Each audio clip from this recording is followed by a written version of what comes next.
امام ترمذی ہے نا جنہوں نے حدیث لکھی ہے یہ ترمذی شریف، تو یہ حکیم بھی تھے، حکیم ترمذی کہتے ہیں، بہت بڑے حکیم بھی تھے، تو اپنے مطب پہ بیٹھے تھے، لوگوں کو دوا دارو دیا کرتے تھے، تو یہ بڑے خوبصورت تھے، ایک خاتون ان پر فریفتہ ہو گئی، اور وہ بھی اتنی خوبصورت تھی کہ لوگ اس کی جھلک دیکھنے کے لیے ترستے تھے، لیکن وہ حضرت امام ترمذی پر فریفتہ ہو گئی۔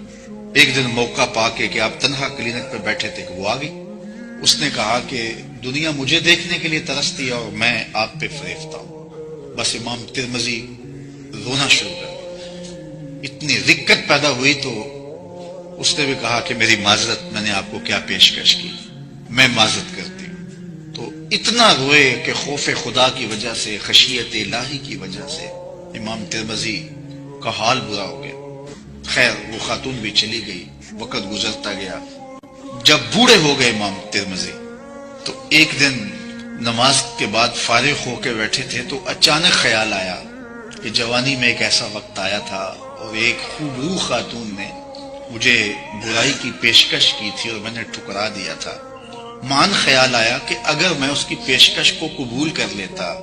تو بعد میں توبہ کر لیتا۔ بس یہ خیال آیا، پھر رونا شروع کر دیا کہ جب میں جوان تھا، جب امنگیں جوان تھی، جب آرزویں تازہ تھی، اور جب جوانی کا جوبن تھا اور حسن کا نکھار تھا اور خواہشات کو قابو میں رکھنا آسان کام نہیں تھا، تو میں نے اس وقت خواہشات کو قابو میں رکھا، اور اب تو میں بوڑھا ہو گیا ہوں اور میرے قوا بھی مدمحل ہو گئے ہیں، یادداشت بھی کھونے لگی ہے، زبان میں بھی لکنت آنے لگی ہے، چلتے ہوئے ٹھوکنے لگنے لگی ہیں، اور اب مجھے برائی کا خیال آیا۔ تو اس وقت کیا میرا روحانی عالم تھا، اور تو اس خوف سے اور اس پریشانی سے پھر رونا شروع کر دیا۔ دیر تک روتے رہے، رات پڑ گئی، رات روتے روتے سو گئے، حضور علیہ السلام کا دیدار تو عرض کی یا رسول اللہ، جوانی تھی اور خواہشات دیوانی ہوتی ہیں اس زمانے میں اپنے آپ پہ قابو رکھا، اور اب بڑھاپے میں مجھے یہ خیال آیا۔ تو امام ترمذی کو حضور علیہ السلام نے فرمایا کہ توبہ کرو، اللہ معاف فرما دے گا، لیکن بات یہ ہے کہ اس وقت تم میرے زمانے کے زیادہ قریب تھے، اس لیے میرے زمانے کی برکتیں، اللہ اکبر، تمہارے اندر یہ روحانی قوتیں پیدا کر رہی تھی،